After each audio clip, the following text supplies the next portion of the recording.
Hello everyone, Jem here. Just a few things before we get started. First of all, thank you for liking, subscribing, and commenting.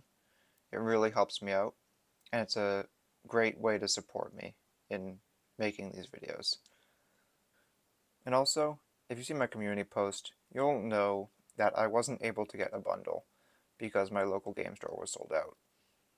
Instead, I picked up 9 booster packs, which is basically the same thing, except I don't get the basic lands, which I don't need anyway because I have a lot of basics.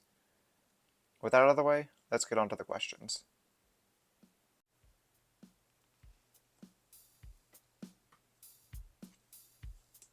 First question comes from Chatterfang Squirrel General, who asks, what is your favorite commander deck? My favorite commander deck right now is my DK Finder of the Lost Attractions deck. You can find a deck tech for this deck on my channel.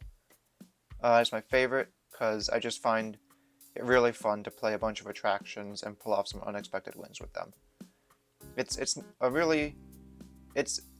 harder than it looks to play, and I just find it really challenges my brain sometimes to try to figure out the best way to weasel out a win with some fun and interesting cards.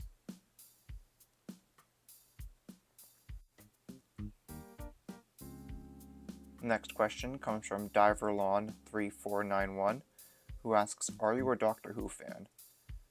I'd call myself a light fan of Doctor Who. Me and my mom watched some of the classic series around the time the Doctor Who Commander decks came out, just so I could have some of an idea what they were. I really enjoyed the second Doctor. He's definitely my favorite, but the fourth Doctor is definitely up there as well.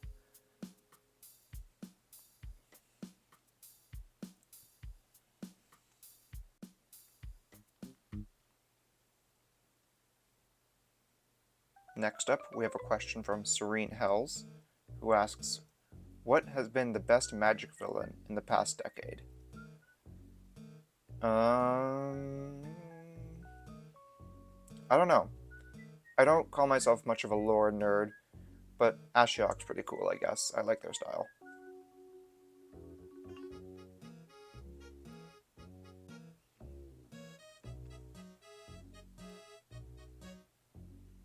Next up, Towel Guy asks, how is your basic land aesthetic preferences? How much do you care about them? Do you order them or use what you got, same printing or different ones? Basic lands are fun for me because I really like to have as many different arts as I can. I get a lot of the secret layers that are lands. I try to get all the different showcase lands when they come out for different sets. I don't like having all the same basic land. I think it's boring. I understand why some people do it, just for like aesthetic purposes, but I just find it more fun to just have as many different arts as I can. Sometimes I have a theme, like sometimes I try to have all borderless lands, but usually it's just utter chaos. I like to think of my decks as little art galleries in a non-pretentious way, because I just like looking at different art. That applies to all the cards, not just to lands. But yeah, that's kind of that's my philosophy on basic lands, is have a lot and make them fun. As for if I ordered them or if I used what I got, usually at the beginning I just use what I got, but over time I will replace them either by pulling them out of packs or getting them secret layers. The only land I've ever bought that wasn't from a secret layer was the Dog Plains from Jumpstart, because I just had to have it.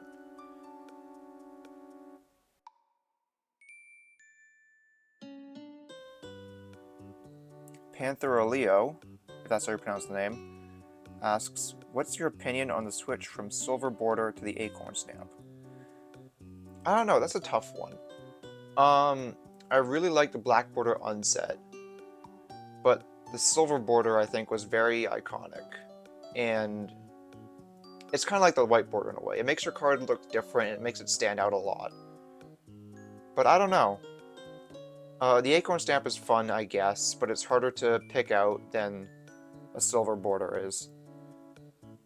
There's pluses and minuses to it, but I think in the long run it was a good change.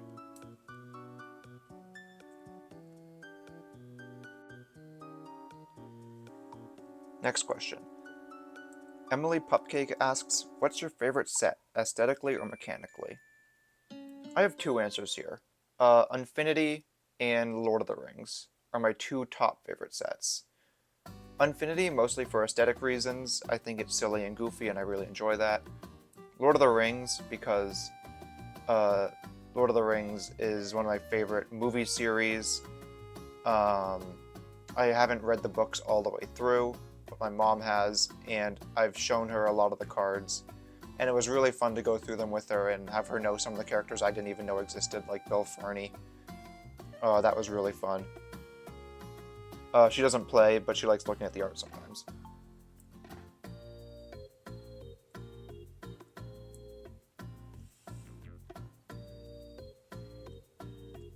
Next question comes from Porcelain Animatronic. Favorite Planeswalker, either mechanically or in lore or both? Okay, so have any of you ever heard of B.O.B. Bevy of Beebles? This guy, I think, is hilarious. He has no lore that I know of, but just the idea of a swarm of Beebles that has a Planeswalker spark is endlessly entertaining to me. It kind of reminds me of Grist, in a way, but silly.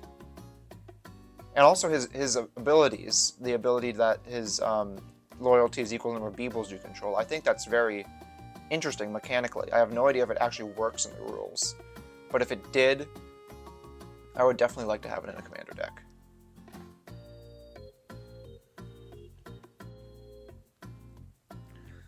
Next up, Q Cubed 3136 asks, what cards would you like to see unbanned? Free Shahrazad. Just do it. It'll be funny. I promise. You don't have to worry about anything.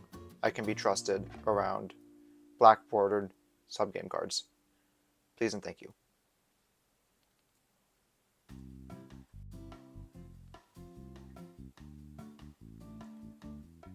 Delight98 asks, apart from Commander, what is your favorite format?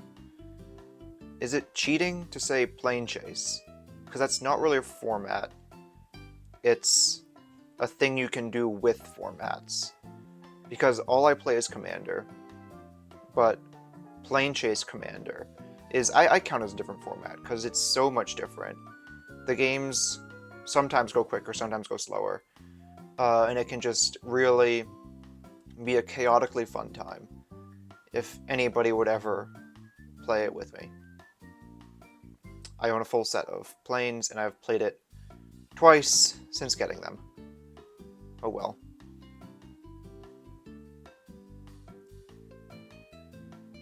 Both Yara Mirror Lake and Moon's Left Titty ask similar questions about if I have any pet cards.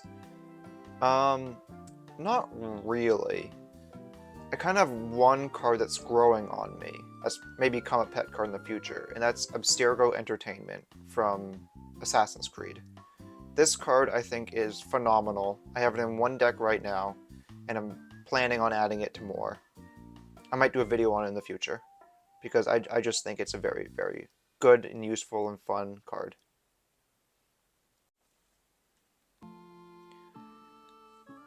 Moth That's a Wizard asks, if you had to pick a plane to live in, which one and why?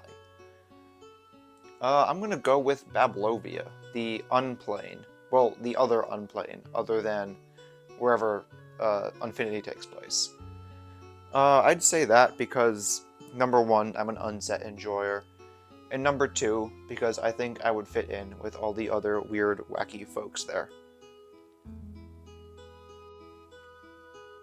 Unknown Man asks, favorite creature ever? I'm gonna go with Discourtesy Clerk. It's a black card that opens attractions and draws cards, and is a pretty vampire person, which is everything I could ever want in a Magic the Gathering card. Except for maybe being blue too. Vinegar on Main just asks, how's your days going? Not bad. I'm about to have lunch soon, which is great. I like food. Yeah, I think it's gonna be a pretty good day. I'm going to see a friend in the afternoon, I got a therapy appointment. All in all, everything's coming up good. Demifly asks, favorite acorn/silver bordered/playtest card? I'm gonna have to go with Alexander Clamilton. Everything about this card is funny to me. The fact that it cares about cards being wordy, which is, I think, a hilarious self-reference by Wizards to the fact that cards have so many words on them nowadays. The fact that it's Alexander Clamilton, which is just a pun that only could exist in something like this. And the art, of course, goes hard. Lokita Haga Feliz, I think that's how you pronounce that, anyway, asks, favorite anecdote while playing the game? So this is a Commander game I was playing with some people at a local game store. I was playing my Locust God deck, and my opponent had stifled the trigger to put the Locust God back to my hand from my graveyard.